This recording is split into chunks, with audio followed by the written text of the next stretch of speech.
Hello बच्चों, शिवको जी classes में आपका एक बार फिर से स्वागत है।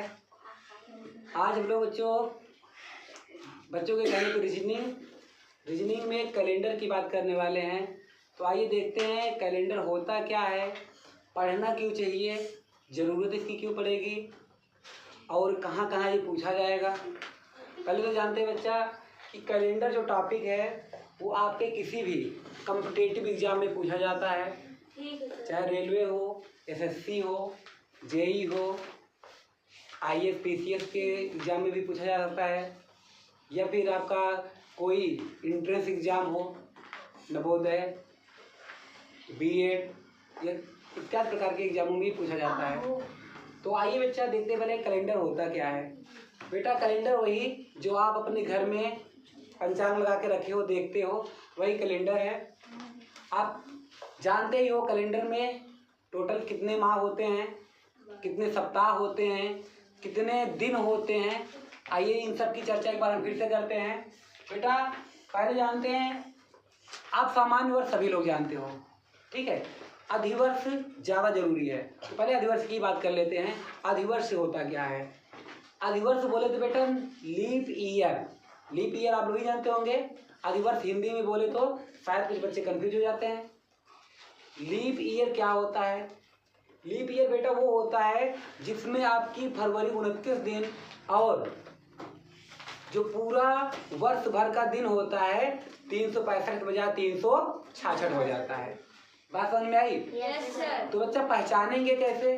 पहचानने का बच्चा एक ही तरीका है कि अगर कोई वर्ष 4 से पूरा कट जाए, कोई भी वर्ष जो 4 से पूरा कट जाता है वो क्या कहलाता है?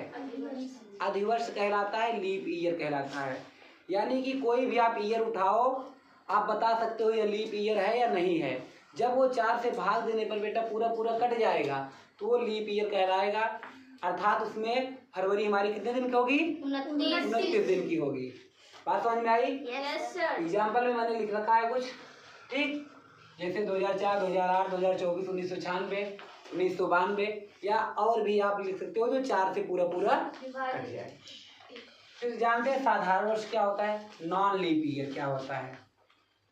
बेटा जो वर्ष 4 से पूरा न कटे, जो भी वर्ष 4 से पूरा न कटे वो हमारा सामान्य वर्ष के रूप में जाना जाता है। उसे अंग्रेजी में नॉन लीप ईयर कहते हैं। इसमें फरवरी सामान्य आपके 28 दिन की होती है, बाकी साल भर में 365 दिन होते हैं। समझ में आया बेटा? Yes sir. ठीक है, तो आगे देखते हैं। जैसे एग्जाम्पल के लिए 2001, 2002, 2003, 2005, 2006, 2007, 2009, 2010 8 आप आगे पीछे कहीं भी लिख सकते हो जो 4 से पूरा ना कटे, 4 से पूरा ना कटे। ठीक, आगे देखते हैं बेटा। अच्छा, 4 से पूरा कटने का नियम क्या है?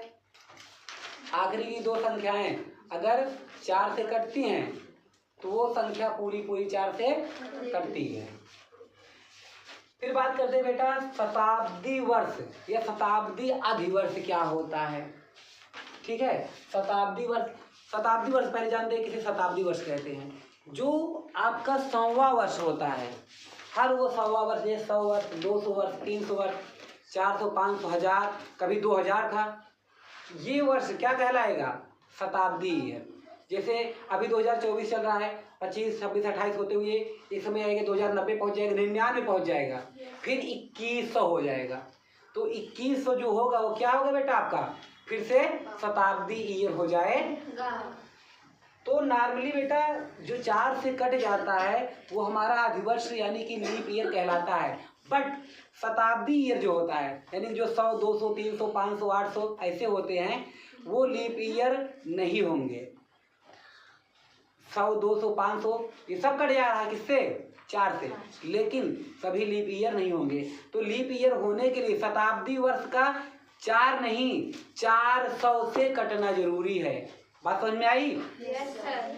यानी कि शताब्दी ईयर तभी लीप ईयर बनेगा जब वह 4 के बजाय 400 से पूरा विभाजित वह वर्ष वह शताब्दी वर्ष जो 400 से पूरा कटेगा वह शताब्दी अधिवर्ष कहलाएगा, सेंचुरी लीप ईयर कहलाएगा। अर्थात उसमें फरवरी 29 दिन की और पूरे वर्ष में 366 दिन होंगे। और शताब्दी सामान्य वर्ष वो कहलाएगा जो शताब्दी वर्ष 400 से पूरा ना कटे। एग्जाम्पल के तौर पे हमने लिख रखा है 400 शताब्दी अधिवर्ष में लिखे हैं 400 से पूरा कट जाएगा 800, 1200, 1600, 2000। अभी तक ऐसे ही 1, 2, 3, 4, 5 शताब्दी अधिवर्ष हैं। बात समझ में आई? बाकी जो आपके 15 हैं वो शताब्दी क्या हैं? सामान्य वर्ष हैं, अधिवर्ष में नहीं आएंगे। जबकि सभी शताब्दी वर्ष आपके 4 से पूरा कटते हैं। लेकिन शताब्दी अधिवर्ष होना हमारा तब होगा जब वो 4 की बजाय 400 से कटे। इसको आप याद रखेंगे, आगे जब हम सवाल सॉल्व करेंगे तो इसमें इसकी आवश्यकता पड़ने वाली है। तो इतना नोट कीजिए, जल्दी से हम लोग आगे की तरफ बढ़ते हैं। बच्चों देखते हैं यहाँ पे 2 सवाल लिखी गई है, कैलेंडर की है। तो आइए देखते हैं कैसे सॉल्व होगा इसको। ठीक है, लिखा है बेटा किसी माह में 5 तारीख को रविवार था। 5 तारीख को क्या था? नोट करेंगे। 5 को रविवार था। बात नहीं होना चाहिए। तो कह रहा है उसी माह में 27 तारीख को कौन सा दिन होगा? 27 को कौन सा दिन होगा? तो बेटा ये जानने के लिए या तो आप ऐसे से काउंट करो या फिर देख लेते हैं 5 से 27 के बीच में कितना दिन है। 5 से 27 के बीच में कितना दिन है? तो सीधा करने के लिए 27 में से 5 को घटा दो, कितना बचा? 22 दिन बच रहे हैं। ठीक है, हर 7 दिन में बेटा वही दिन रिपीट होता है। हर 7वें दिन वही दिन फिर से रिपीट होता है 8वें दिन। तो अगर 7 आप जोड़ दोगे तो वही दिन फिर से आएगा। यानी कि 22 में अगर हम 7 से भाग दे दें, 22 में 7 से भाग दे देंगे तो देखते हैं कितनी बार ये रिपीट हो जाता है। 7 से भाग दिए कितने बार गए बेटा? 3 बार। 7 3 30, बचा कितना? 1। जो बचा होता है बच्चा इसे शेष दिन कहते हैं। क्या कहते हैं? शेष दिन। तो हमारे पास शेष दिन कितना बचा? 1 दिन। जो शेष दिन बचा होता है यानी कि 3 सप्ताह तो पड़ेगा ही पड़ेगा इसमें। 5 से 7 जोड़ोगे 12, 12 से 7 जोड़ोगे तो 19, 19 से 7 जोड़ोगे तो 26, 26 को रविवार। फिर एक जोड़ के जो एक दिन बच रहा है उसी में जोड़ के हम बता देंगे कौन सा दिन पड़ेगा। एक दिन प्लस हो रहा है ना, तो रवि प्लस रविवार प्लस 1 दिन, तो क्या हो जाएगा? रविवार में 1 दिन जोड़ोगे तो सोमवार। अर्थात 27 तारीख को उसी माह में कौन सा दिन पड़ेगा बेटा? बात समझ में आई? ये बात समझते हैं कैसे 7वें दिन वही दिन फिर से रिपीट हो जाता है। जैसे ये कह रहे हैं 5 को क्या बेटा? रविवार। तो 6 को क्या हो जाएगा? सोमवार। 7 को मंगलवार। 8 को बुधवार। और 9 को बृहस्पतिवार। और 10 शुक्रवार। और 11 शनिवार। 12 को रविवार। तो जोड़ो यहाँ से कितना दिन लगा हमको फिर से रविवार आने में? 1 2 3 4 5 6 7, यानी कि हर 7वें दिन फिर से वही दिन रिपीट होता है। इसलिए हम 7 से भाग दे दिए। कितना दिन हमारे पास बन रहा था? 22 दिन। 7 से भाग दिए तो 3 बार चला गया। 3 बार मतलब सोमवार से रविवार से रविवार आया होगा। जो शेष दिन बचा होता है उसी को उसी में आगे ऐड कर देते हैं तो हमारा अगला दिन आ जाता है। इसी प्रकार बेटा यहाँ पे एक सवाल और है, किसी माह में 2 तारीख को शुक्रवार। तो क्या नोट करेंगे? कौन खट कर रहा है? 2 तारीख को क्या है बेटा? शुक्रवार। तो हमसे क्या पूछ रहा है? 28 तारीख को। तो देखते हैं पहले दोनों के बीच गैपिंग कितनी है? 28 - 2 यानी कि 26 दिन। तो 26 दिन को हम किससे भाग देंगे? 7 से भाग दो, क्योंकि 7वें दिन क्या होता है, ये रिपीट कर जाता है। 7 से भाग दी, कितना बार गया? 3 बार। 21, कितना बचा?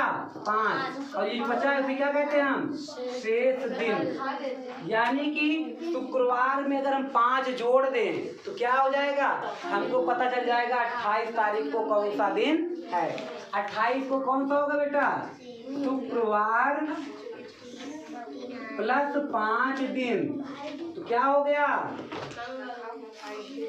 मंगल, सॉरी शुक्रवार, शनि, रवि, सोम, मंगल, बुध। 5 दिन जोड़े तो क्या आ गया? अर्थात हमारा आंसर क्या बनेगा बेटा? बुधवार। तो चलिए एक सवाल लिख रहे हैं आपको, और तुरंत लिख के कमेंट कीजिए, देखिए किसका आंसर सही आता है। यदि किसी माह में 5 तारीख को बृहस्पतिवार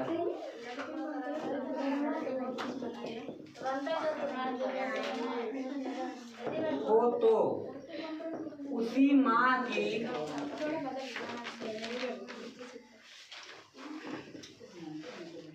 26 तारीख को कौन सा दिन होगा?